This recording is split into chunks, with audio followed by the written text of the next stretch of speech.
Buenas tardes a todos y todas. Darles la más cordial bienvenida a la tercera sesión webinar de socios adherentes en formación. Mi nombre es Víctor Rosell y soy quien va a moderar esta interesante reunión. Vamos a dar paso a quienes van a participar de esta reunión. Tenemos la participación de Universidad Católica del Maule y Universidad de los Andes con sus respectivos campos clínicos. Va a participar como panelista el doctor Jorge Ardiles, cardiólogo intervencional del Hospital Regional de Talca, el doctor Guillermo Sanz, cirujano cardiovascular, jefe de la Unidad de Cirugía Cardiovascular del Hospital Regional de Talca, la doctora Alma Arrioja, cardióloga especialista en imágenes cardíacas de Clínica Dávila, y el doctor Óscar Moreno, cardiólogo especialista en imágenes cardíacas también de Clínica Dávila. Demos paso a quienes van a ser los que van a presentar en primer término el caso, el doctor Fernando Mellado. Fernando es residente de cardiología de la Universidad de los Andes, campo clínico, Clínica Dávila, y va a ser el encargado de presentarnos el caso, y luego quien va a revisar el tema, el doctor Francisco Javier Letelier, residente de cardiología de la Universidad Católica del Maule, campo clínico, Hospital Regional de Talca. Aprovecho de agradecer a cada uno de ustedes su participación, y para dar comienzo a esta reunión le voy a pedir a Fernando que nos presente el caso clínico. El caso clínico, les adelanto que va con un par de preguntas de selección múltiple para interactuar con el público. Fernando, Bien, adelante y muchas gracias. muchas gracias, doctor Rosell. Voy a compartir pantalla. ¿Me confirman, por favor, que estén viendo la presentación? Está ok, está ok. Ok, listo. Bien, bueno, como dijo el doctor Rosell, buenas tardes. Nosotros, como Universidad de los Andes, nuestro campo clínico, Clínica Ávila, nos tocó presentar el caso de esta tercera reunión de becados de la Sochicar. Mi nombre es Fernando Mellado, soy becado de primer año de cardiología de la Universidad de los Andes de Clínica Dávila, y ya se adelantó un poco el de qué va a tratar esta sesión y este caso, pero voy a dejar el título un poco más abierto hacia derrame pericárdico, estudio de un caso poco frecuente. Para partir, por supuesto, siempre hablar de los antecedentes del paciente que vamos a presentar. Él es un hombre de 43 años, antecedentes mórbidos, diabético tipo 2, insulino requiriente, ninguna cirugía de importancia previo a lo que les voy a mostrar, usuario basal de duloxetina, y vive en Santiago de Chile y se atiende en nuestro centro. Esta presentación va a transcurrir en 4 momentos, ¿ok? Vamos a hablar de un primer momento en un diagnóstico de una comunicación intraauricular más un drenaje venoso anómalo pulmonar. Un segundo momento en donde les voy a contar la cirugía de rerouting más el cierre de esta CIA. Un tercer momento en la presentación que voy a hablar de una primera hospitalización por derrame pericárdico hemorrágico en ese minuto. Y un cuarto momento que es donde quiero mostrarles con más detalle la hospitalización actual y de lo que vamos a hablar. Entonces, como les comentaba, vamos a partir en orden por nuestro primer momento, que es el diagnóstico de esta CIA más el drenaje venoso anómalo de la vena pulmonar. Todo esto parte en noviembre del 2021 en un centro externo al nuestro, en donde se presenta este paciente de 43 años con múltiples episodios de Angor atípico y Angor típico, con disneas intermitentes, frecuentes en reposo, en ejercicio, progresivas, cada vez a menos esfuerzo, como asemejante a una disminución de la capacidad funcional, pero muy intermitente. Habían días que el paciente podía caminar más, días que el paciente podía caminar menos. Empezaron a asociarse episodios de lipotimias, no de síncopes, también recurrentes y muy sintomático de este punto de vista, por lo que acude a este centro externo en donde le diagnostican una comunicación intraauricular, un chant intracardíaco. Y no pasó mucho más allá y desde ese momento iniciamos nosotros el estudio. Acude a Clínica Dávila por esa fecha, principios, perdón, del 2022 y lo primero que se empieza a realizar dentro del estudio es el ecocardiograma, primer ecocardiograma transtorácico, en donde se puede apreciar el paso de burbujas. Em, Tenemos también un primer ecocardiograma de principios del 2022 transesofágico, que lamentablemente no les pude traer esas imágenes, pero que describía ya una CIA tipo ostium secundum pequeña, con un QPQS de 1:1. Se avanzó en ese mismo estudio por este paciente tan sintomático que les comentaba, siempre de manera ambulatoria, con una resonancia cardíaca que confirmaba esta comunicación intraauricular que ya les comentaba y un angiotac que les quiero mostrar ahí. Si se fijan en la parte derecha, lóbulo superior del pulmón, se aprecia este drenaje venoso anómalo que, si es que no se alcanzó a ver bien, ahí lo pueden ver. Voy a colocar un puntero aquí para poder mencionar ahí. Bueno, ahí está el drenaje venoso anómalo y aquí lo vamos a pintar. Bueno, continuamos avanzando con nuestro estudio. La verdad es que el paciente ya en nuestro centro y de manera siempre ambulatoria continuaba muy sintomático, muy disneico, con mucho angor y se definió ir hacia un test cardiopulmonar porque la verdad es que no encontrábamos causa con estos QPQS 1:1, no tener dilatación, gran dilatación de cavidades derechas, fracciones de eyecciones normales, solamente esta sella no nos cuadraba un poco de dónde venía toda esta sintomatología. Así que se fue al test cardiopulmonar y en el test cardiopulmonar a los 3 minutos no lo toleró. Disnea, angor típico, sin alteración del electrocardiograma y tuvo que ser derivado al servicio de urgencia para manejo y estudio de esta descompensación. Y así llega a la primera hospitalización de nuestro centro en Clínica Dávila desde el test cardiopulmonar que se realizó también en nuestro centro y que lo tuvimos que derivar a nuestra propia urgencia. Entonces, aquí les quiero hacer la primera pregunta. ¿Qué harían ustedes a continuación con este paciente? Opción número 1, alta y control ambulatorio.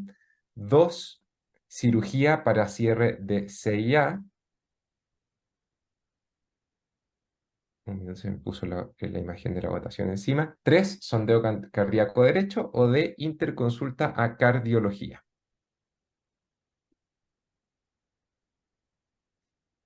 Aquí esperamos entonces que respondan.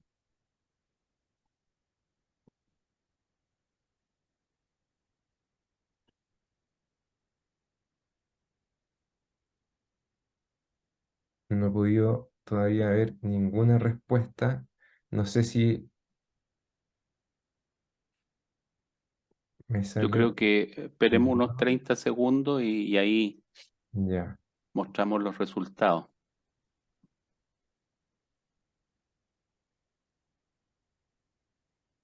No sé, doctor Roser, si quiere comentar algo por mientras. Veámoslo, no sé, yo creo que esperando la votación podemos recoger alguna opinión de los panelistas, la doctora Rioja, el doctor Moreno. Hola, doctor Rosel, ¿cómo está usted? Bien, Yo bien. aprovechando este tiempo de votación, dos cosas. Uno, Fernando, yo sé que ha sido un lapsus, pero es comunicación interauricular, no intraauricular.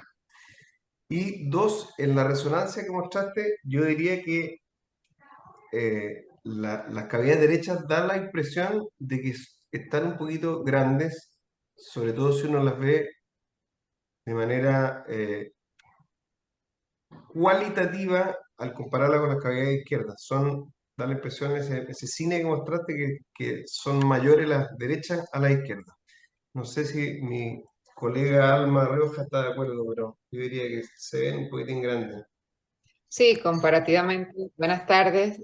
Fernando, felicitaciones por tu participación. De acuerdo con lo que comentaba el doctor Moreno, da la impresión, habría que mirar la medición de las cavidades derechas en la resonancia. Un dato en el ecocardiograma, que Fernando lo comentó, Él comentaba el pasaje de burbujas, pero es importante, Fernando, comentar que nosotros hicimos este test de burbujas porque el paciente viene operado de una comunicación interauricular y siempre lo protocolizamos para buscar si hay cortocircuito residual.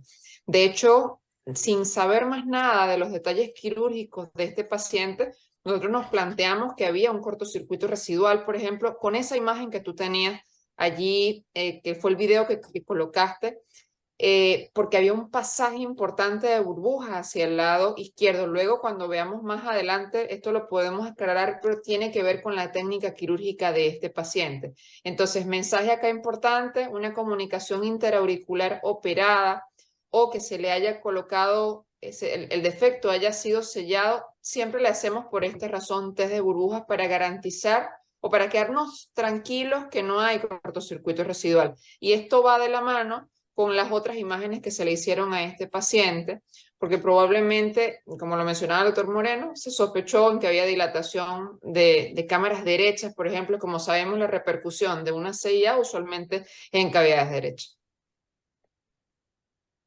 No sé si Definitiva, podemos ver los sí. resultados de las votaciones. Bien, entonces, 83% sondeo cardíaco derecho y un 17% interconsulta de cardiología. Ya, muy bien. Sigo entonces. Aprovechando de comentar un poco lo que comentaba la doctora Alma, em, pensé que estaba sacando el ecocardiograma previo a la cirugía. Todavía estoy hablando previo a la cirugía, no estoy hablando posterior a la cirugía. Entonces quería comentar un poco del paso de burbujas previo a la cirugía. Ya, bueno, continúo. Efectivamente, fuimos a un sondeo cardíaco derecho. Y esto dentro de esta primera hospitalización que fue derivada a la urgencia, y vemos un flujo sistémico de 6,3 litros, un flujo pulmonar de 13 litros minutos, un QPQS 2S1, resistencias pulmonares normales baja 1,5 y sistémicas de 15,7. Entonces, para seguir un poco resumiendo de lo que estamos hablando, tenemos este paciente con dolor torácico típicos y atípicos, con disneas intermitentes sin factor desencadenante asociado, con muchos episodios de lipotimia, de hecho repitió lipotimias durante esta hospitalización en este minuto, y lo único que teníamos hasta el momento es este drenaje anómalo descrito en angiotac, la CIA, pero que el QPQS de esa resonancia era 1:1, el del sondeo era 2:1, con resistencias vasculares pulmonares bajas, y sin una gran dilatación de cavidades derechas, si bien lo que dice el doctor Moreno cualitativamente es verdad, pero no está escrito una gran dilatación como para hacerlo sintomático y las resistencias vasculares pulmonares. Entonces, empezamos a pensar qué hacer. Un nuevo ecocardiograma transtorácico se realizó con los mismos resultados, un ecocardiograma transesofágico que ya empezó a medir un poco la CIA y los bordes, el angiotac de tórax, que es lo que ya les mostré, una resonancia cardíaca, ya les mostré, el test cardiopulmonar, que no lo pudimos realizar, el sondeo cardíaco derecho, que también ya les comenté, y realizamos un estudio reumatológico y broncopulmonar acabado con toda la serología reumatológica y derivamos al tratante de broncopulmonar, también lo revisó y no encontró nada, estaba todo sano. También realizamos una coronariografía que se encontraba normal. Entonces, Fernando, ¿sí? Jorge Ardiles quiere comentar seguramente por el resultado de la votación y los hallazgos del sondeo. Está pidiendo Ya, la palabra antes de seguir. ok. Gracias, doctor Rosell. No sé si se escucha bien. Sí, Perfecto.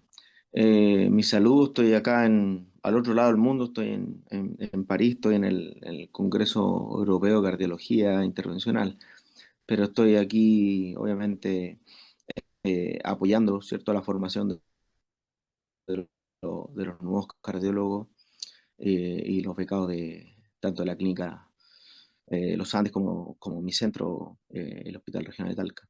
Es importante volver, ¿cierto?, a lo básico. Eh, Tenemos un hombre joven, ¿ah? Sin ningún antecedente de cardiopatía congénita, con disnea aparentemente de mínimo esfuerzo.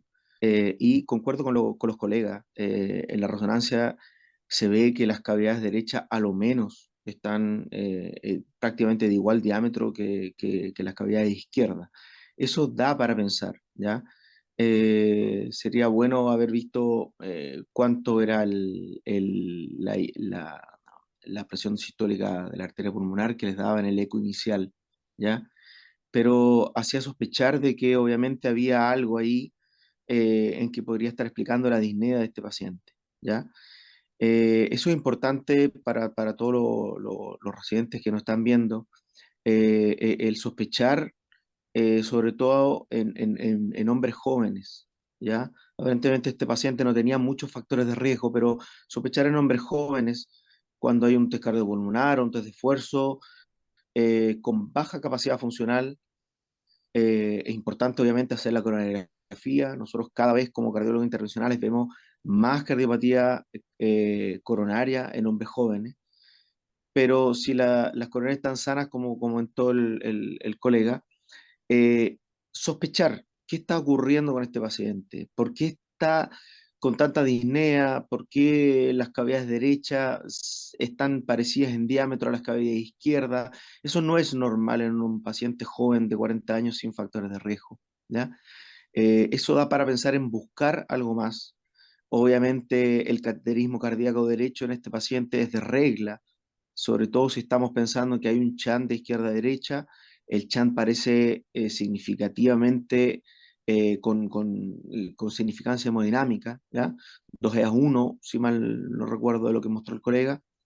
Por lo tanto, debemos obviamente explicarnos o encontrar la causa de por qué este paciente joven, sin mucha patología cardiopulmonar, está con tanta disnea y con tanta disminución de la capacidad funcional. Y obviamente es ese CHAN que por eco efectivamente es significativamente hemodinámico. El cateterismo derecho, ¿cierto? No, nos da luces de qué está ocurriendo ahí, de cuáles son realmente las presiones sistólicas pulmonares, de cuál es el CHAN realmente que existe ahí y si hay irreversibilidad pulmonar o no. Otra cosa muy importante que ya mostró el doctor es la importancia de las imágenes eh, cardíacas, en este caso el CT, ¿cierto? El CT es fundamental en estos pacientes porque nos va a hablar de la anatomía, de las alteraciones anatómicas en pacientes jóvenes. Siempre hay que sospechar algunas anomalías cardiopulmonares, CIA, la más frecuente, drenaje anómalos de las venas pulmonares. Siempre hay acompañado muchas veces, sino una u otra alteración anatómica en estos pacientes. O sea, siempre es importante el apoyo de imágenes y cada vez en cardiología intervencional, en cardiología clínica y en cardiocirugía, cada vez más importante el CT en estos casos, que te va a hablar de cómo está la anatomía en general, cómo van a estar los vasos, cómo están las cavidades, cómo va a estar la estructura, ¿ya? Que muchas veces, por limitaciones que todos sabemos, el eco no va a poder contestarnos todas esas preguntas, ¿ya? Yo creo que es un caso bien importante de irlo abordando. Yo sé que el paciente probablemente lo que dijo el doctor ya tiene una cirugía de cierre de CIA, pero es importante el cuestionarse, ¿qué está pasando con este paciente joven, en que tiene limitación de capacidad funcional, en que ya tiene una CIA con un aumento importante de CHAN de izquierda a derecha y con cavidades prácticamente iguales a la izquierda? ¿Mm? Gracias, Jorge. Sigamos, Fernando, con el desarrollo del caso. Bien, seguimos. Em, ok, entonces, ¿qué hacíamos frente a todo esto? Ya, para ir complementando un poco, no lo tengo anotado, pero la presión sistólica arteria pulmonar fue normal en todos los ecos y los tamaños de cavidades derechas, al menos en la ecografía también, en esos informes. Bueno, entonces llamamos a nuestro heart team y se reunió el heart team de nuestra clínica Y lo que se definió después de analizar todos los estudios que ya comenté y más, fue ir a cirugía. Entonces, ahora voy a hablar de este segundo tiempo, en donde mostrarles primero un poco cómo era el defecto de este paciente, en donde teníamos este drenaje venoso anómalo de la vena pulmonar superior derecha que llegaba directamente hacia la cava, como se aprecia ahí en la imagen. Y además teníamos esta comunicación interauricular. Entonces, lo que se definió y lo que se realizó por el equipo de cirugía fue una sección de la vena cava superior con una nueva inserción dirigida directo hacia la aurícula derecha y realizar un cierre con un parche de pericárdico con el piso además de la vena cava, quedando esta comunicación interauricular cerrada y la cava redireccionada hacia la aurícula derecha y redirigiendo el flujo anómalo hacia un flujo normal hacia la aurícula izquierda. Esa fue la cirugía que se realizó. Bueno, el paciente se fue de alta, alcanzó a estar unos 2 meses de manera en controles ambulatorios y tenemos una primera rehospitalización que fue en el mes de noviembre del año pasado. Puse ahí la imagen del mundial porque se estaba jugando en ese minuto. Y el paciente acude con 4 días de evolución de disminución de capacidad funcional y se realiza un angiotac en el servicio de urgencia y se ve un acentuado derrame pericárdico con signo de sobrecarga derecha en el angiotac, la ecografía sin signos de taponamiento. Se realizó un drenaje por radiología intervencional, que fueron 600 cc de un líquido serohemático inespecífico, que no se vuelve a reproducir después de este drenaje, y se determina un Dressler tardío y se otorga el alta médica con control ambulatorio. Ese fue un tercer momento de este caso clínico. Y, Fernando, ¿sí? disculpa que te interrumpa, Sí. Jorge Artiles de nuevo.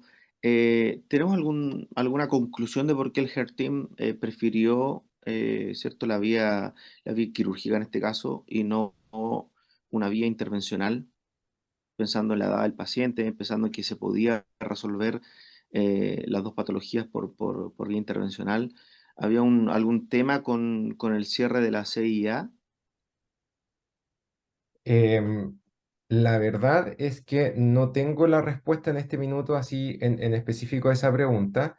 No sé si es que el doctor Moreno la conoce, pero el borde anterior de esta CIA tipo ostium secundum en un primer eco no se veía bien y después tuvieron que reanalizar las imágenes. No sé si habrá sido por eso o por alguna otra razón. No, la verdad es que esa respuesta no la tengo en este momento.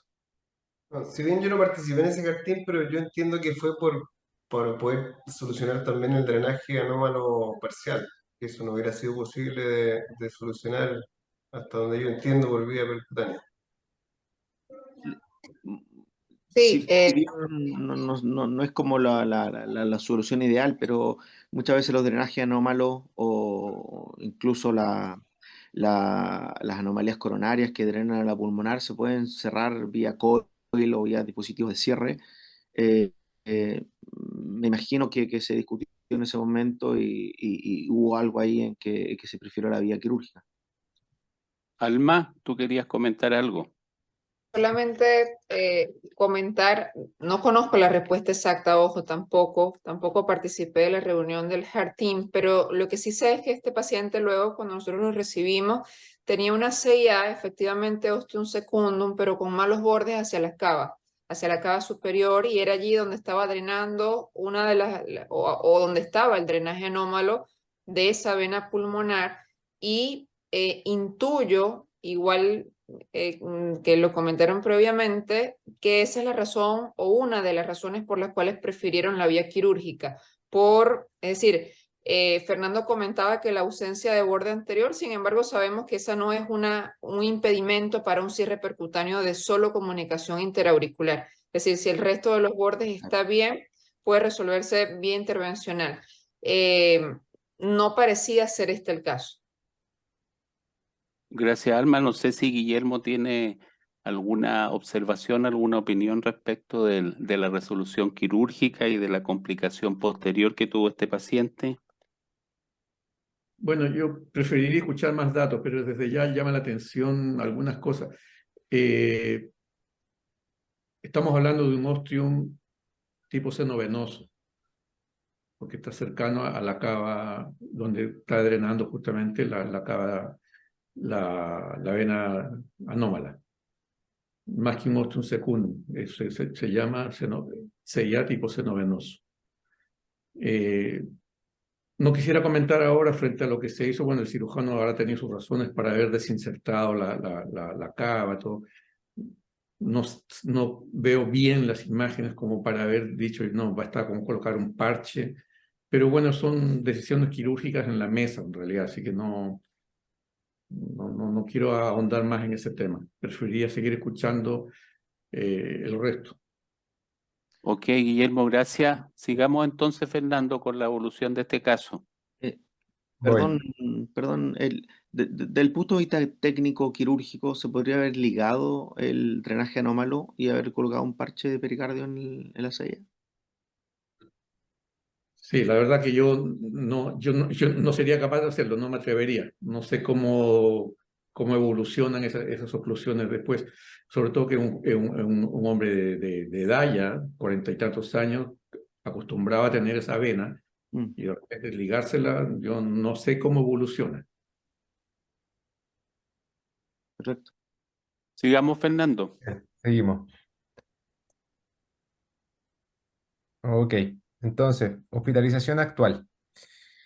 Principios de este año, abril, este paciente que ya les comentamos que venía de esta hospitalización por el derrame pericárdico, acude a control ambulatorio, ecografía ambulatoria, en donde se constata un nuevo derrame pericárdico severo circunferencial. En esta hospitalización que ya voy a desarrollar con más imágenes, intentó instalar un drenaje pericárdico por intervencional que fue frustro por el tipo de líquido y se solicitó completar estudio imagenológico y cardiocirugía para una ventana pericárdica. Entonces, siguiendo con las imágenes, este fue la ecografía ambulatoria que detonó esta nueva hospitalización, en donde se puede ver el drenaje pericárdico que medía algo así de 3 centímetros a través de la cara lateral y que era bien circunferencial. Ahí les traigo esas tres imágenes que demuestran un poco que era más circunferencial. El Doppler pulsado de la mitral y de la tricúspide no cumplía con criterios de variabilidad respirofásica, así que el paciente no se encontraba con un taponamiento en ese momento, así que nos dio tiempo de estudiar un poco más. Se realizó también una resonancia en ese minuto que muestra este gran derrame pericárdico, y también la indicación de la resonancia fue que se vio un paso de burbuja hacia el quinto latido en las ecografías previas. Entonces, frente a esto y la imposibilidad de la punción por radiología intervencional o percutánea, es que se definió por el equipo cardiocirugía una ventana pericárdica. Y en el pabellón lo que nos encontramos fue un líquido que se estudió y que tenía 2.561 miligramos por decilitro de triglicéridos y 143 miligramos por decilitro de colesterol, dando un ratio de 0.005, que era diagnóstico de quilopericardio. Y ahí esa foto también es de este pabellón en donde se ve este líquido muy turbio compatible con quilopericardio. Entonces, ¿qué opciones de tratamiento escogerían? Dieta y gemfibrosilo, nutrición parenteral, bigdeparina o solo el drenaje pericárdico.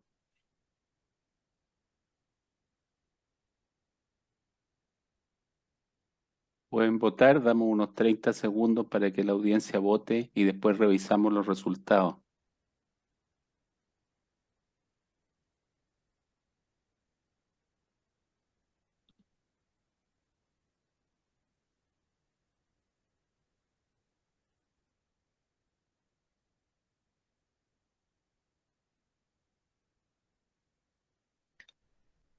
Me imagino que la punción obviamente les llamó la atención, ¿no? No era lo que probablemente esperaban sacar del pericardio, ¿no?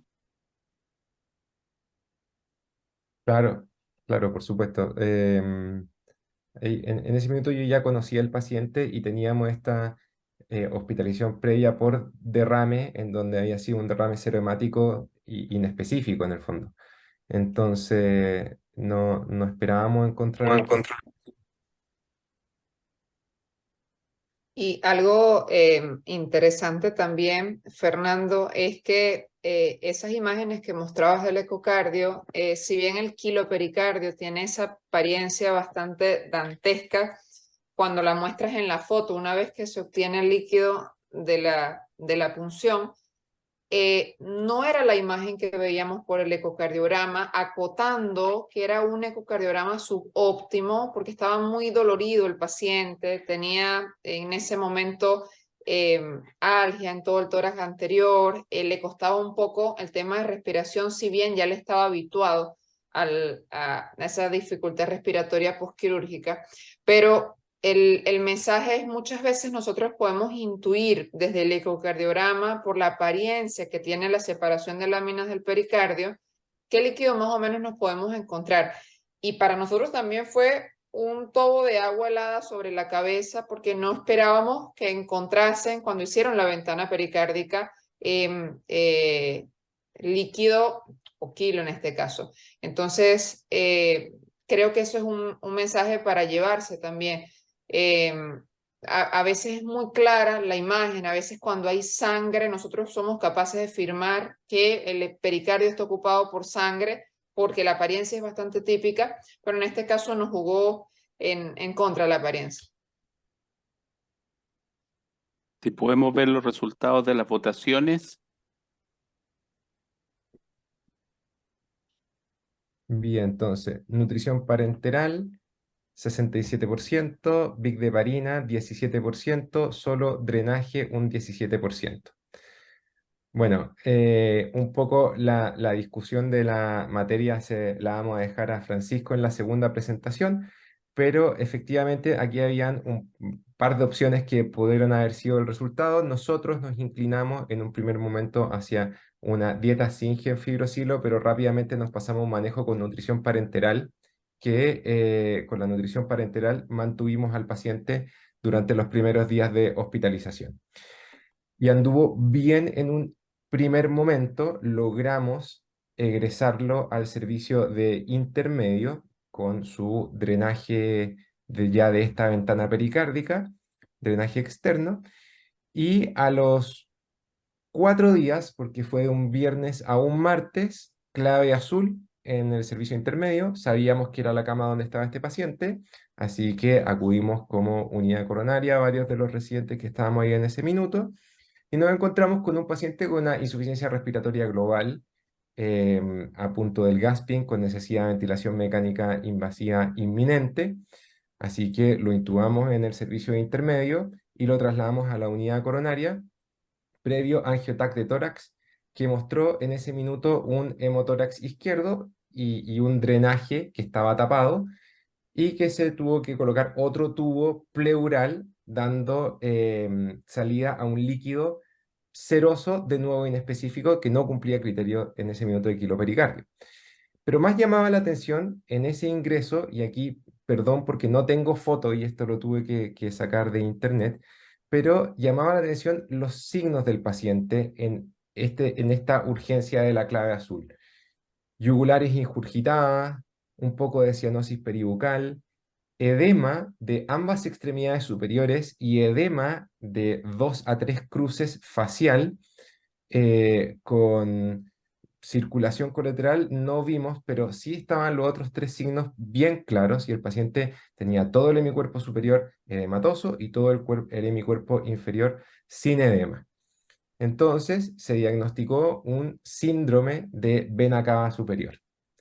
Se revisa el caso nuevamente por el Heart Team, se revisan todas las imágenes, se revisa este nuevo angiotac que se tomó en el minuto posterior a la clave azul ya drenado, y se observa esto, una obstrucción del drenaje de la vena cava superior justo en la inserción hacia la aurícula derecha en este rerouting, digamos, que ya lo voy a comentar con otra imagen más anatómica al final de la presentación, pero que hacía pensar que era la causa de este síndrome de vena cava superior, por supuesto, del edema del hemicuerpo superior, y además ligado a este quilopericardio que habíamos tenido previamente.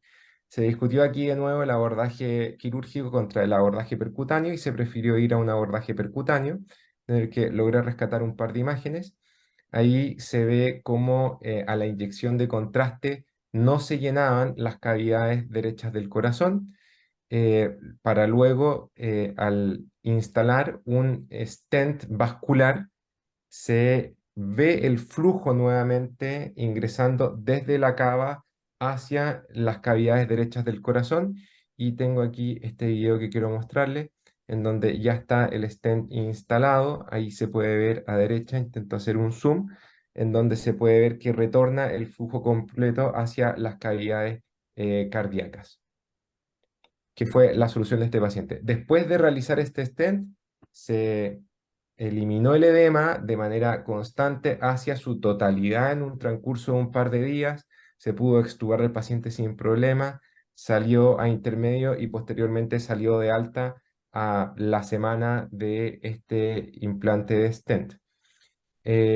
Como conclusión al caso, recordar en la anatomía que está esta vena cava superior, que tenemos el ducto torácico que muchas veces se puede lesionar en una cardiocirugía, pero que también tenemos el ducto linfático derecho y otros ductos del plexo que drenan hacia la vena cava superior, y que probablemente por este aumento de la obstrucción del rerouting de la vena cava superior hacia el drenaje de la aurícula derecha, es que hubo una presión retrógrada venosa también hacia los conductos linfáticos torácicos que actúan como un plexo y que seguramente drenaron a través del plexo y intersticial hacia hacia la cavidad pericárdica, generando este quilopericardio que les mostré.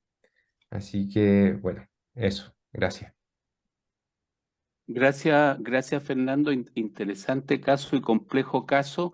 Y yo creo que vamos a dar paso a Francisco Javier para que nos dé la revisión docente dirigida del caso, y después vamos a dejar minutos al final de esa presentación para recoger la opinión de los panelistas, los comentarios y preguntas de la audiencia. Adelante, Francisco.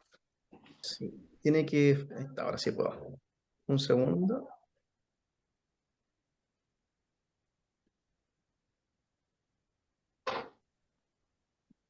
¿Se ve bien la pantalla? Sí. Súper. Bueno, entonces, primero que todo me presento nuevamente, soy Francisco Javier Letelier, soy residente de cardiología de segundo año y bueno, lo principal de la presentación del día de hoy, en mi caso, es que nos vamos a enfocar en quilopericardio, más que en las otras salvedades del caso clínico.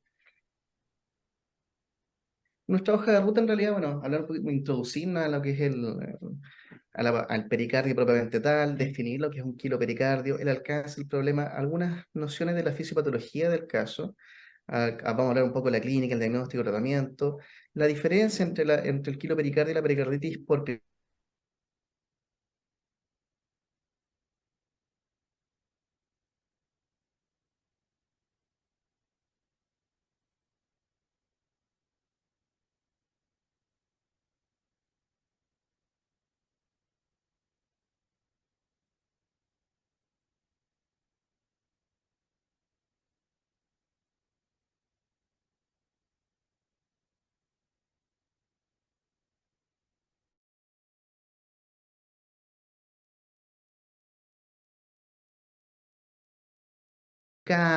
también algunas cosas de protección, y lo otro muy importante es que también tiene prostaglandinas que ayudan al tono vasomotor y también al tono miocárdico. Ya, el drenaje linfático del pericardio va también por, obviamente, un plexo del pericardio parietal, perdón, como también algunos linfáticos del epicardio, y que estos drenan finalmente, pueden drenar generalmente al conducto torácico, como también al sistema linfático del lado derecho. ¿Ya? Ahora, el pericardio tiene una particularidad, que tiene una limitada respuesta a la injuria, ¿ya? cualquier injuria de la noxa que sea, en realidad, al pericardio va a producir un aumento en el fluido, la secreción de fibrina y un aumento en las células inflamatorias, ¿ya? Así que recordemos esas particularidades. Esta es una imagen en realidad de microscopía de el esquema A. Es simplemente ver que el pericardio parietal tiene más fibroblastos y también un alto contenido de colágeno, y abajo vemos que el epicardio es un mesotelio de una capa fina y subyacente a él tiene una capa grasa, la grasa epicárdica. ¿Ya? El quilopericardio fue descrito originalmente por Hasselbrock en el año 1888 y de ese entonces comenzaron un montón de otras publicaciones y también descripciones del quilopericardio y un review inclusive el año 1935 en Anales de Medicina Interna por Yatter, ¿ya? Y esto hay que diferenciarlo, no es lo mismo quilopericardio que pericarditis con cristales de colesterol, que en algunos casos se puede confundir, incluso las mismas guías de la Sociedad Europea de Cardiología dicen no lo confundamos porque el manejo es distinto, ¿ya? Y bueno, la definición de quilopericardio, que es simple y llanamente la presencia de quilo en el espacio pericárdico. Y recordemos que esto es un evento extremadamente infrecuente. No es algo que vemos en la práctica clínica diaria, ni tampoco algo que se vea frecuentemente en las cirugías cardíacas. Y el aspecto es entre lechoso, cremoso, ese líquido medio anaranjado que vieron en la presentación previa. Y hay algunos criterios diagnósticos que los vamos a repetir más adelante, que es el aspecto que sea lechoso, los triglicéridos mayores de 500 miligramos por decilitro, que la razón de colesterol triglicéridos sea menor a 1, que la citología tenga un predominio de linfocitos, y sí o sí tiene que tener cultivos negativos. Eso es perentorio. El alcance del problema en realidad hay una predominancia en países desarrollados, ¿ya? Depende igual de la revisión que uno lea, ¿ya? Las revisiones son bastante escasas, la literatura también es bastante escasa, muchas son reportes de casos, ¿ya? Pero lo que se ha logrado ver que hay una predominancia en estos países desarrollados, principalmente Estados Unidos, algunos países asiáticos y finalmente Europa, ¿ya? Hay una mayor prevalencia en hombres discreta, entre un 52 y 55% de los casos están más descritos en hombres, y la etiología, pese a lo que uno podría pensar, la etiología más frecuente, los casos descritos son idiopáticos o de etiología viral, secundado por injuria, por trauma o por cirugía, y finalmente las neoplasias.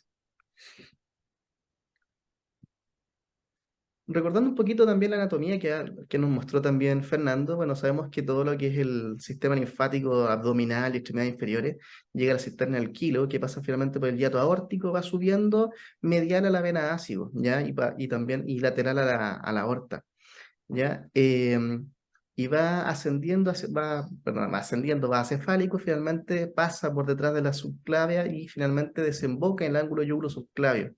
¿Ya? Ahora, ¿por qué es importante recordar esto? Porque esto también nos va a demostrar cuáles podrían ser las etiologías o las causas de este quilopericardio. Uno, la lesión directa al conducto torácico, que ahí podemos ver, obviamente, el aumento de la presión venosa del yúgulo subclavio. Si vemos la lesión directa al conducto torácico, podemos pensar en trauma, la misma cirugía, neoplasias y la radiación. Si vemos también el aumento de la presión venosa, la trombosis, el aumento de la presión venosa central y también las neoplasias. La clínica, en las diferentes revisiones, la disnea es el síntoma más frecuente, ya tanto sea en pacientes con taponamiento o sin taponamiento, casi el 60% de los casos describen que tienen disnea. Hay otros síntomas según la causa subyacente. Si pensamos que finalmente este quilopericardio es por infiltración, por neoplasia, vamos a tener síntomas de la neoplasia, o pacientes que han sido operados ante una cirugía, quizás síntomas postquirúrgicos. Si esto se hace crónico, finalmente podemos tener ya algún grado de malnutrición, la aparición de infecciones recurrentes o ya en casos más extremos una pericarditis constrictiva. Y obviamente la clínica va a depender siempre de la hemodinamia del paciente, ¿ya? Si está comprometida la hemodinamia o no está comprometida, ¿ya? Va a cambiar mucho cómo se nos va a presentar el paciente. Puede estar asintomático y sea un hallazgo nomás el tema del derrame pericárdico, o puede que estemos con un paciente con clínica de taponamiento. Entonces, finalmente podemos encontrar una gran cardiomegalia en la radiografía de tórax, ya cuando tenemos un aumento del líquido pericardio mayor a 200 cc, o podemos encontrar también algunas alteraciones electrocardiográficas, como en la disminución del voltaje en las derivaciones del plano frontal, o la alternancia eléctrica en las derivaciones del plano horizontal, ya en pacientes que están en franco taponamiento. En nuestro ecocardiograma, que va a ser nuestro caballito de batalla, nuestra arma inicial, podemos ver que podemos tener un derrame pericárdico al menos moderado, pero sin colapso de cavidades derecha, y nos va a dejar un poco más tranquilo, nos va a dar tiempo para poder estudiarlo, y vamos a encontrar un paciente que está franco colapso de cavidades, un derrame pericárdico masivo, severo y con clínica o hemodinamia de taponamiento. Entonces el diagnóstico finalmente va a ser una anamnesis, ya buscando enfocar en los factores de riesgo, si fue un paciente que estuvo operado, si tiene una neoplasia mediastinal, etc. El ecocardiograma y sí o sí el estudio, el análisis del fluido pericárdico. ¿Ya? Y esto es súper claro, el aspecto tiene que ser lechoso, los triglicéridos mayor a 500, la razón menor a 1, la citología de linfocitos y sí o sí los cultivos negativos. Me quería detener un poquito, no mucho en esto, respecto aparte de los estudios diagnósticos. Ya, con el paso del tiempo, en la evaluación tanto del kilotórax como del kilopericardio, la linfangiografía por tomografía computada en realidad se ha considerado ya prácticamente como gold standard en el diagnóstico, porque permite ver el sitio de filtrado. ¿Ya? Y en algunos casos seleccionados también la linfangiocintigrafía, que es este estudio con un trazador de Ignesio 99 que se administra a través de un espacio interdigital de los pies en realidad y se puede observar a través de diferentes tomas que empieza a haber una acumulación del trazador a nivel del mediastino, ya que también nos podría orientar que esa sería la causa del derrame pericárdico. Y retomando un poco que eran la parte final de la presentación de Fernando, que era el tratamiento. El tratamiento inicial es tratamiento conservador, ya que sería la aproximación inicial en pacientes estables, también inestables en una segunda fase, que sería inicialmente el régimen cero por vía enteral, la nutrición parenteral total central, y con el pasar de los días y a medida que el paciente vaya estabilizándose, el reinicio de alimentación con triglicéridos de cadena media, porque estos tienen la particularidad de que se absorben a nivel de la vena porta y no pasan por la cisterna del kilo, ¿ya? Y con un nivel de evidencia menor, el uso análogo de somatostatina, el octrótido, que en realidad lo que se ha visto es que también disminuye la producción de kilos y también puede ayudar al control del derrame pericárdico. Sin embargo, el tratamiento conservador puede fallar en alrededor de un 50 hasta un 60% de los casos, así que casi todos, un gran porcentaje, llegan a un tratamiento quirúrgico. Obviamente, el tratamiento inicial si hay un compromiso hemodinámico, es decir, la ventana pericárdica, el drenaje pericárdico es inicial, y si ya consideramos que hay una falla del tratamiento conservador. No hay grandes guías que digan cuál es la falla del tratamiento conservador, sino que se define finalmente como un derrame recurrente y dependiendo también de las revisiones, que si hay un drenaje mayor a 500 ml por día por alrededor de 5 a 7 días. ¿Ya? Y lo que la evidencia sugiere en realidad es la ligadura del conducto torácico, idealmente lo más cercano al diafragma, ¿ya? Y ojalá también por vía toracoscopía para hacerlo lo menos invasivo posible. Unas pocas palabras en realidad de la pericarditis por cristales de colesterol, que hay que considerar que es una forma infrecuente de enfermedad pericárdica, que se define porque está la presencia de cristales de colesterol. Lo más frecuente es que sea idiopático, pero hay una asociación con el mixedema, la artritis reumatoide, la tuberculosis y la hipercolesterolemia, pero hay que considerar sí o sí que esto traduce una cronicidad del cuadro subyacente. En general, los pacientes que tienen derrames pericárdicos crónicos, que no ceden en general, posteriormente va a manifestarse con una pericarditis por cristales de colesterol, ¿ya? Y finalmente el tratamiento es el tratamiento de la causa subyacente y una eventual pericardiectomía. Ya no, la ventana pericárdica en realidad, por lo menos la evidencia no muestra que tiene un gran resultado. Ya casi finalizando la presentación, ¿qué hablan las guías de la Sociedad Europea de Cardiología respecto al manejo de enfermedad pericárdica? Bueno, con evidencia clase 1 en realidad que el quiliopericardio se diagnostica con la presencia de un líquido lechoso palescente, con triglicéridos mayor a 500, con la razón menor a 1 y lo que haya descrito también del predominio linfocitario y los cultivos negativos, ¿ya? Y con evidencia clase 2A en realidad que el drenaje pericárdico y la nutrición parenteral deben ser considerados ya casi como primera línea en pacientes sintomáticos o en derrames no controlados, ¿ya? La terapia quirúrgica debe ser considerada para el quilopericardio si la terapia conservadora no reduce no reduce el derrame pericárdico o si se identifica cuál es el curso del ducto torácico, ¿ya? Y como le había comentado, ya con un nivel de evidencia un poquito más baja, 2B, ya el uso de octrótido, ¿ya? Que lo que es ahí, lo que incluso ellos mismos refieren también que se presume que reduce la producción de kilo.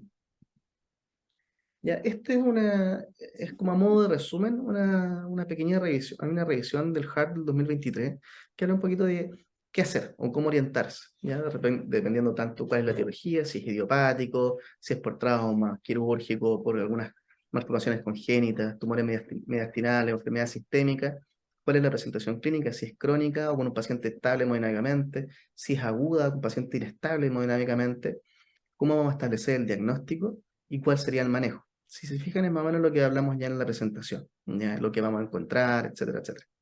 ¿Ya? Y aquí ellos mismos refieren que en la sección del diagnóstico, la imagen linfática, o sea, el linfangiograma por tomografía computada o el linfangioscintigrama en casos muy seleccionados, ¿ya? Y sí o sí considerar la tomografía torácica en realidad con o sin contraste por el tema de evaluar finalmente malformaciones, como lo vimos o malformaciones o trombosis, como lo vimos en el caso reciente. En realidad el paciente tenía una trombosis una oclusión prácticamente de la vena cava superior y se diagnosticó con un escáner, ¿ya? Y respecto al manejo, en realidad, lo mismo, en realidad, modificaciones de la dieta, el uso de estrótidos, el uso de triglicéridos de cadena mediana, y el manejo quirúrgico con paciente inestable, la pericardiectomía, la pericardiocentesia o ventana pericárdica, y la toracotomía y ligadura del ducto torácico. Y ya para finalizar, algunas palabras para concluir esto. Uno, que bueno, el quilopericardio es extremadamente infrecuente. Uno podría esperar que va a haber un incremento, dado el mayor número de cirugías cardíacas, y que eso obviamente va a aumentar la tasa de complicaciones, y que podemos verlo quizás de manera un poquito más recurrente. ¿Ya? Requiere una alta sospecha diagnóstica y estudio bastante más dirigido. Por lo menos en lo que yo revisé, la literatura que pude revisar, no existía ningún hallazgo ecográfico que nos pudiera sugerir que es un quilopericardio, a diferencia de lo que uno puede observar en un derrame hemorrágico, que hay ciertas características, que es más denso, que pueden haber algunas imágenes como fibrinoides dentro del derrame, ¿ya? Pero en este caso no había nada como característico, así que requiere una alta sospecha diagnóstica. Y bueno, como ya lo revisamos en un par de ocasiones, que el manejo difiere también de según la temporalidad y la hemodinamia del paciente. Eso es lo que tenía preparado. Gracias, Francisco por la revisión dirigida del tema. La verdad es que este caso, haciendo un resumen, primero presentó ciertas dificultades diagnósticas al comienzo porque la CIA aparentemente no se le daba toda la responsabilidad respecto de la sintomatología de este paciente. Llegó hasta un test de esfuerzo cardiopulmonar y un sondeo cardíaco derecho. Después se han expresado distintas visiones respecto del abordaje que pudiera haber tenido, ¿no es cierto?, este defecto anatómico. Y por último, bueno, se sucedieron varias complicaciones que terminaron con el diagnóstico de esta complicación rara que es el quiropericardio. Así es que quería yo entregarle la palabra a los panelistas. No sé si Alma está levantando ahora la mano, se quedó alzada. Si es que quiere hacer algún comentario, bueno, y abrir la discusión a todos los panelistas, incluido a Guillermo, que había quedado pendiente de sus observaciones luego de la presentación completa del caso. No, se me había quedado levantada la mano desde hace rato, pero aprovecho de felicitar a Francisco también por la presentación abreviada y puntualizada con respecto al quilopericardio. Comentar, no lo vimos durante la presentación, pero sí comentarles que para nosotros en el laboratorio de ecocardio fue un reto el eco de este paciente, como lo hemos mencionado previamente. De hecho, nosotros originalmente estamos hablando postquirúrgico, cuando el paciente llegó con el derrame pericárdico, que le hicimos el test de burbujas, se lo comentaba Fernando al inicio. Ese ecocardiograma es ya operado, Fernando. De hecho, hay un pasaje importante de burbujas que luego lo aclaramos con el cirujano cardíaco y tenía que ver con la forma en que se hizo el muñón en la vena cava superior y la redirección de flujo hacia la aurícula.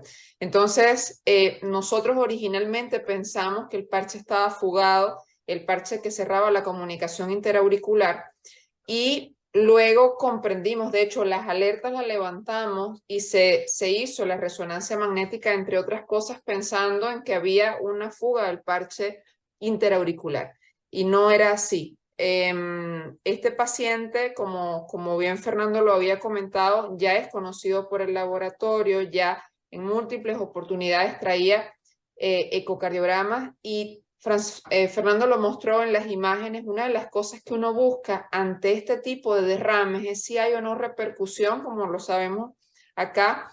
Si hay o no repercusión, ecocardiográfica que traduzca repercusión clínica en el paciente para hacer un drenaje inmediato.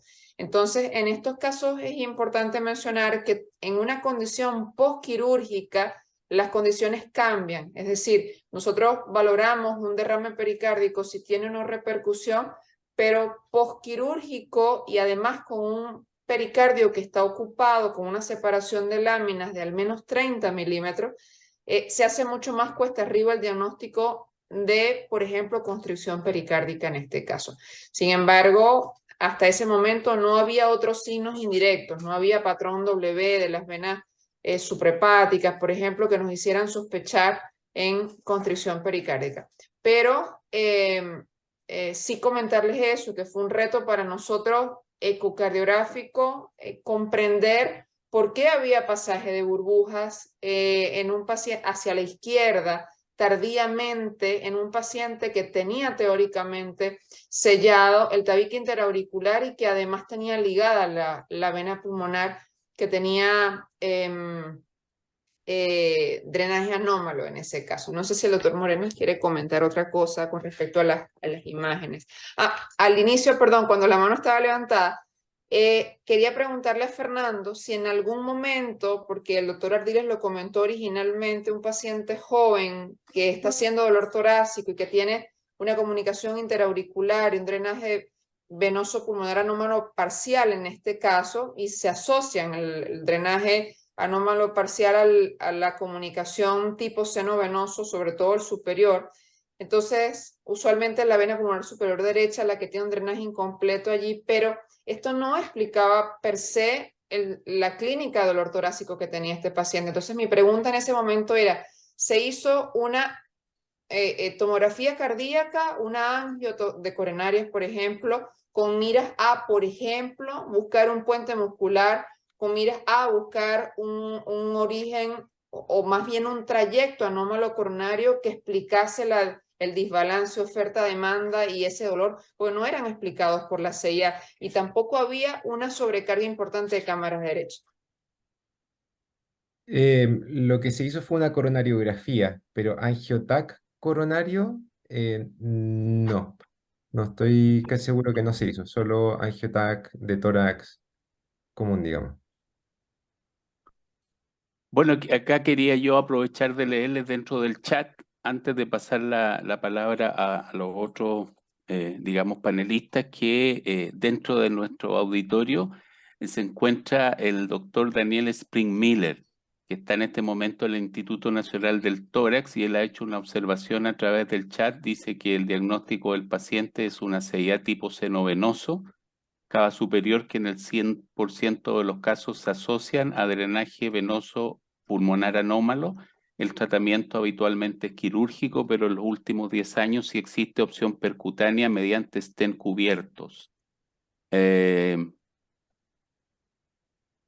La opción quirúrgica es la operación de Warden, en que se conecta la vena cava superior a la orejuela derecha, y esto disminuye el riesgo de obstrucción de la cava superior en el postoperatorio, que es la causa del quilopericardio de este paciente. Así que agradecemos la observación del doctor Springmiller, y había yo quedado pendiente de entregarle la palabra a Guillermo.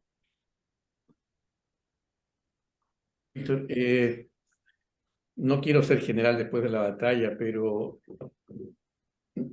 yo no sé si hay antecedentes en el protocolo por qué el cirujano optó por esa técnica. Yo habría hecho lo imposible por solamente colocar un parche redirigiendo el flujo de la vena hacia la cavidad izquierda y con eso haber corregido todo. Repito, desconozco la razón por la cual optó por la otra técnica, que fue que eso se usa en niños, en congénitos. Desinsertarla esto y anastomosarla en la aurícula. Porque eso fue a la larga lo que terminó complicando todo, ¿no es cierto? O sea, no fue que se pasó a llevar el conducto torácico ni que se lesionaron linfáticos, no. Se produjo una obstrucción del drenaje de la cava. Repito, no quiero ser general después de la batalla, o sea, pero es para explicar lo que sucedió. A raíz de esa derivación que se hizo, vino toda esta complicación. No sé Gracias, si hay Guillermo. No sé si tenemos alguna respuesta, Fernando. También está pendiente de opinar Oscar Moreno.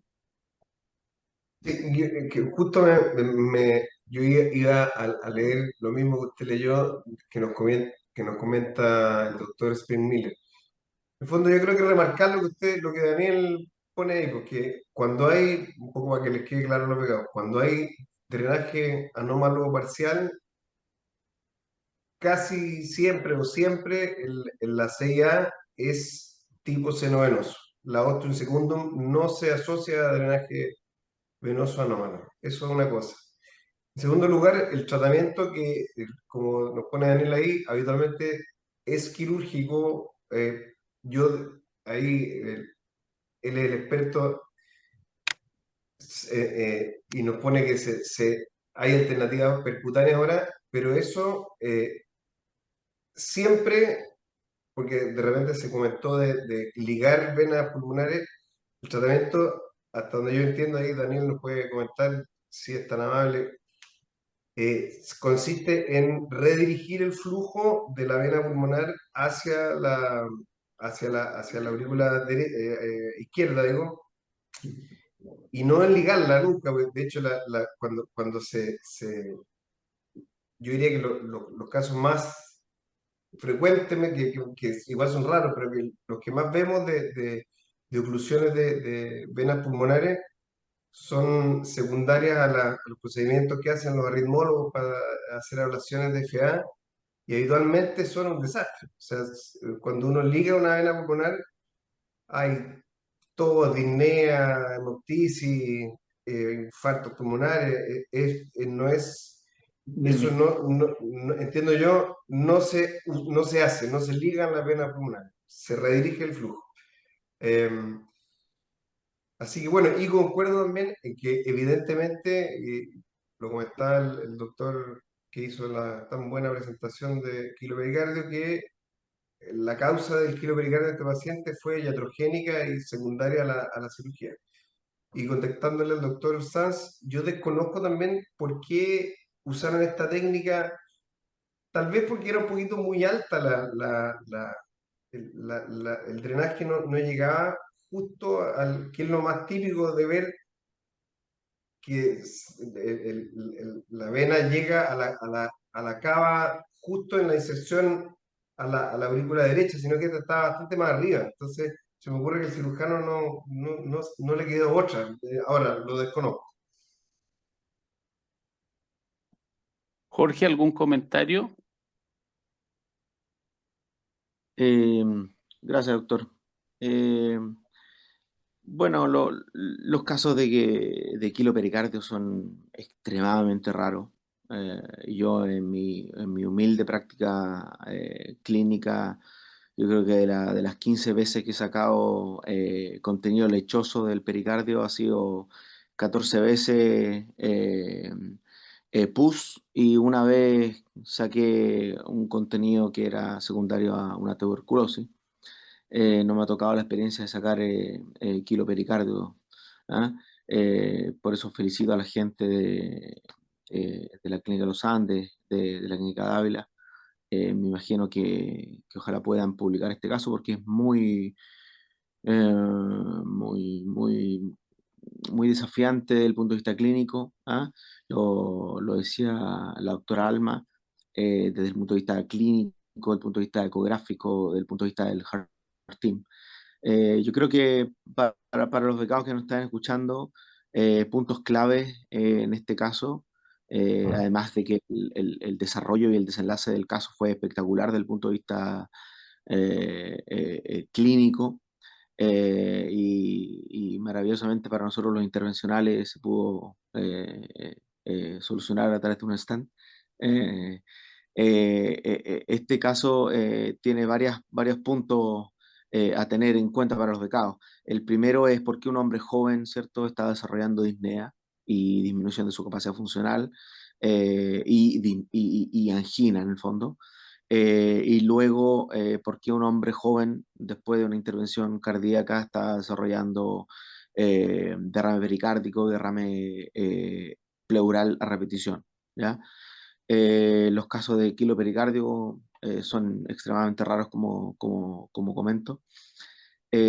Muchas veces se han asociado efectivamente a trombosis de vena cava superior, y muchas veces se dan también porque los sistemas de drenaje venoso buscan camino, muchas veces aumentan el diámetro de la vena ácido sobre todo, y a través de eso bloquean, ¿cierto?, el conducto torácico, y secundario a eso generan quilopericardio o drenaje pleural quiloso, ¿ya?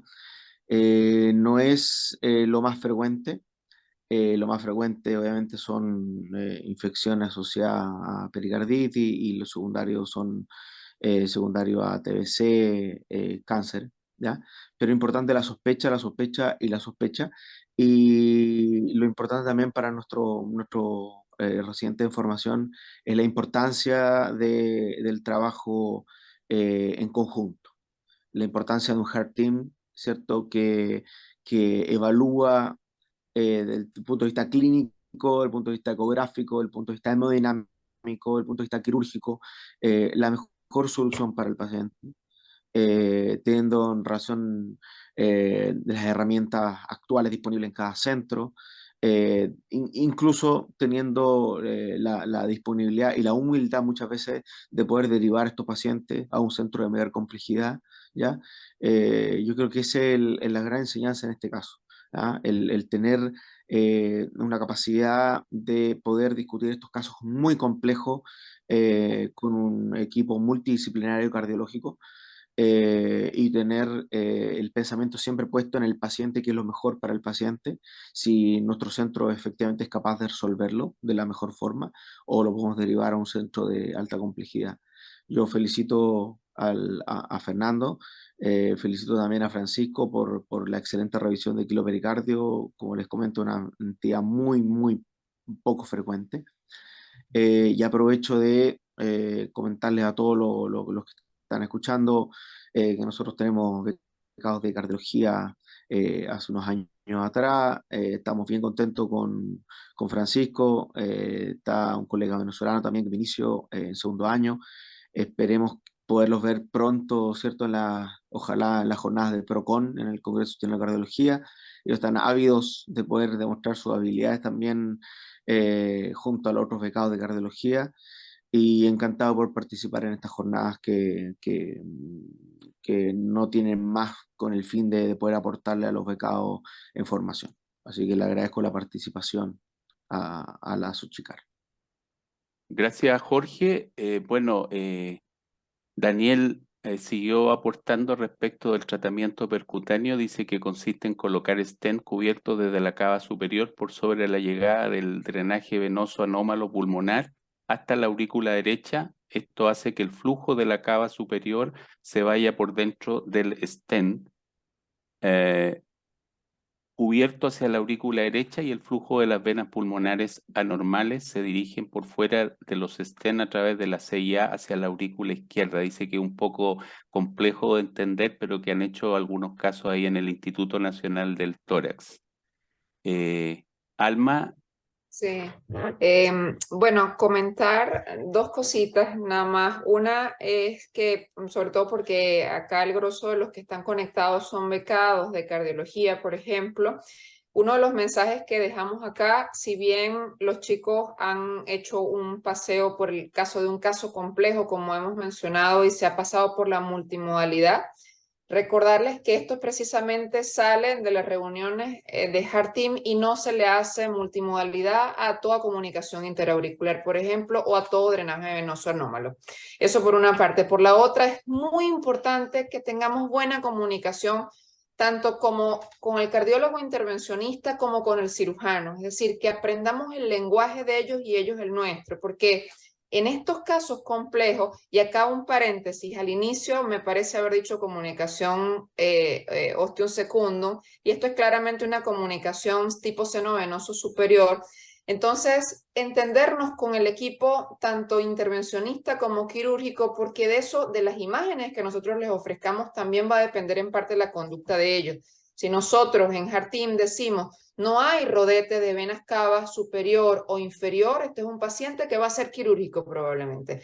Decimos, hay ausencia de rodete anterior, por ejemplo, aórtico, es muy probable, con seguridad, que si es solo una CIA, se van a meter los intervencionistas a resolver. Entonces es importante esta comunicación en grupo y hablar en el mismo lenguaje, sobre todo para los becados que están acá.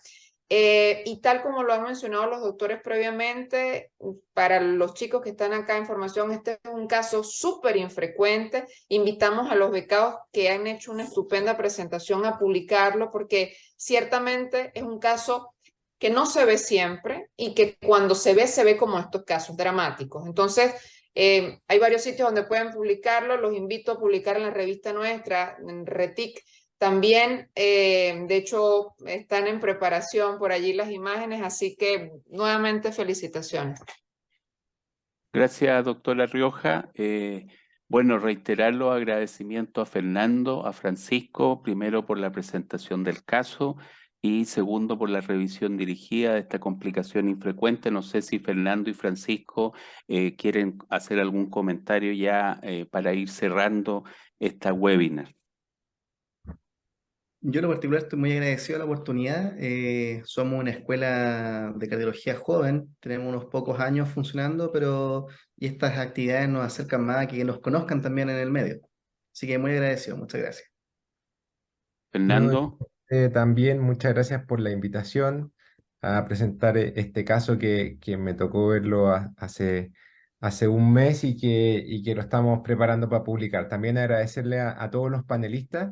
Creo que todos los aportes estuvieron muy buenos para entender de mejor manera estos pacientes. Gracias. Bueno, vamos a ir cerrando. Voy a dar algunos avisos antes de dar los agradecimientos finales. A contar ya de la próxima reunión, que es en el mes de junio.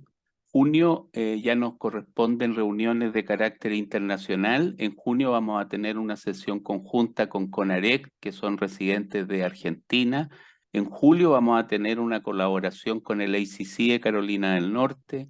En agosto volvemos a hacer una reunión conjunta con CONAREC y en septiembre y octubre nos reuniremos con los residentes de la Sociedad Española de Cardiología, así que están todos cordialmente invitados. Hay que inscribirse para empezar a planificar y preparar esas próximas webinars.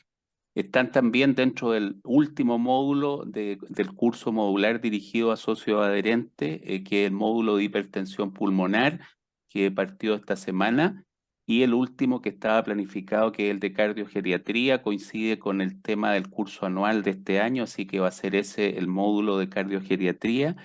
Y no quiero cerrar esta reunión sin antes agradecer el fin de semana pasado, para los que no están enterados, se llevó a cabo por parte de Sochicar una iniciativa que plantearon algunos de ustedes, que era hacer un operativo de salud cardiovascular, que lo realizamos en la comuna de Nacimiento, cerca de Los Ángeles. Se atendieron cerca de 130 pacientes, se hicieron 22 ecocardiogramas a pacientes de Nacimiento, de Laja y de Negrete, que estaban esperando una interconsulta, algunos de ellos por varios años, y 4 de los socios adherentes de formación pudieron participar. Esta experiencia se va a repetir, así que los invitamos a integrarse cuando sean los llamados respectivos.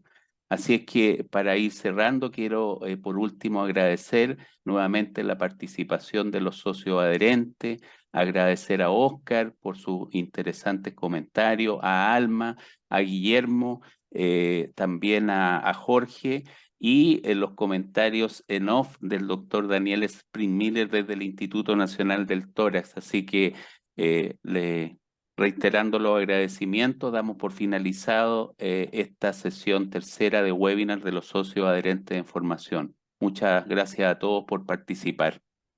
Muchas gracias. Chao. Gracias. Hasta luego. Chao. Gracias. Gracias, hasta luego. Que estén bien. Oscar, Gracias. Maestro. el maestro. Ya, al fin.